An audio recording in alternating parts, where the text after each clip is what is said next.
రాజ్యసభలో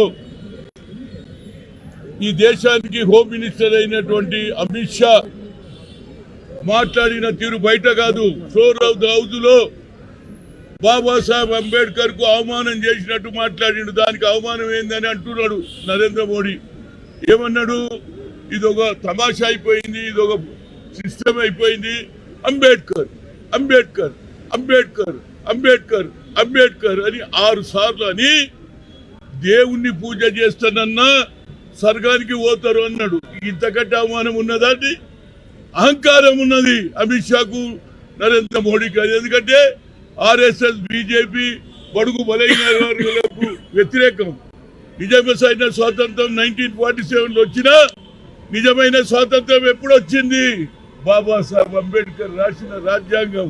ఆనాడు మహాత్మా గాంధీ, పండిట్ జవహర్లాల్ నెహ్రూ, సర్దార్ వల్లభాయ్ పటేల్, మౌలానా గారు కడుపు కాలినవాడు పేదరికంలోకి వెళ్ళి వచ్చిన వాడే నిజమైన స్వాతంత్రం ఆయన చైర్మన్ చేశాడు.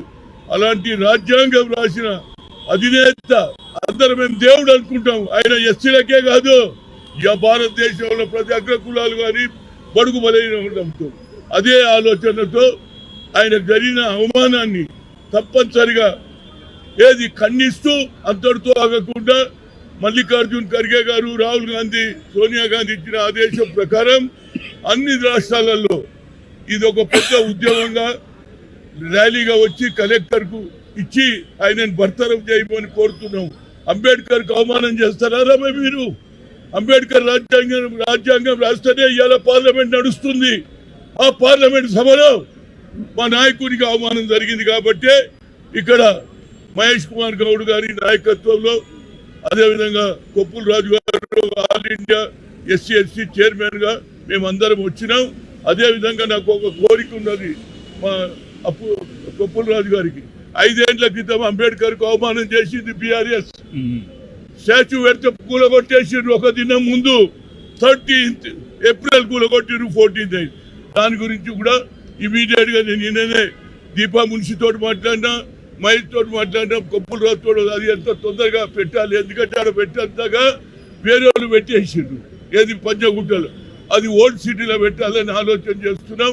తప్పనిసరిగా అసదుద్దీన్ గారు కూడా ఒప్పుకుంటారు. ఎందుకంటే జై భీమ్ అంటాడు ఆయన కూడా పార్లమెంట్ లో 2 సార్లు మేయర్ కూడా చేశాడు. కాబట్టి ఓల్డ్ సిటీలో కూడా అభిమానులు ఉన్నారు. కాబట్టి ఆయన 155 అడుగులు పెట్టుకున్నాడు, మంచిదే.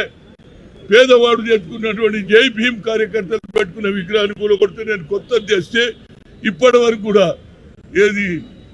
మన ఎక్కడ స్టేడియంలో అక్కడనే ఉన్నది. దాన్ని ఎంత తొందరగా తీసి పెడితే నిజంగా కూడా మా అందరికీ గర్వకారణం అవుతుందని చెప్తూ, తప్పనిసరిగా ఆ విగ్రహాన్ని ఎంఐఎం వాళ్ళు కూడా ఓల్డ్ సిటీలో అభిమానులు ఉన్నారు కానీ వాళ్ళు కూడా ఒప్పుకోవాలని కోరుతున్నా. ముఖ్యమంత్రి గారికి చెప్పా, అదేవిధంగా మహేష్ కు చెప్పా. ఇవాళ ఆల్ ఇండియా ఎస్సీ చైర్మన్ అయినటువంటి కొప్పుల రాజు గారికి కూడా చెప్పినా, ఏదైనా ఇలాంటి సంఘటనలు జరిగితే బడుగు బలహీన వర్గాల గురించి ఆలోచన చేసే రాహుల్ గాంధీ గారు కన్యాకుమారి నుంచి కశ్మీర్ అగ్ర కులాల్లో పేదవారి గురించి ఆలోచన ఇందిరాగాంధీ కుటుంబంకే ఉన్నది. అదేవిధంగా ఇక్కడ కులగణన కూడా జరిగింది.